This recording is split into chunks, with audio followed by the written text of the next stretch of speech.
মধ্যপ্রাচ্য যুদ্ধের কারণে বিশ্বব্যাপী জ্বালানি সংকট তৈরি হয়েছে। এটা বিএনপির সৃষ্টি নয়, এমন মন্তব্য করেছেন প্রধানমন্ত্রীর উপদেষ্টা রুহুল কবির রিজভী।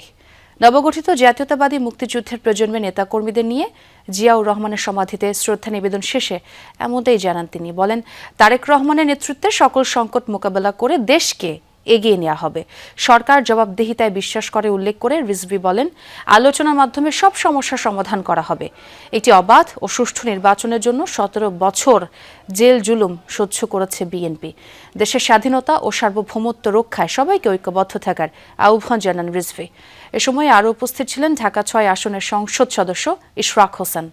এটা বাংলাদেশের নিজস্ব সংকট নয়, এটা বিএনপি এই সংকট তৈরি করেনি, এটা একটি আন্তর্জাতিক সংকট।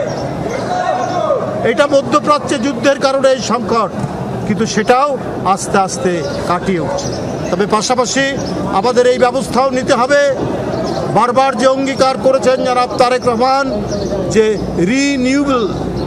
রিনিউয়েবল যে এনার্জি, সেই এনার্জির তিনি যে প্রতিশ্রুতি দিয়েছেন সেটা তিনি অবশ্যই করবেন।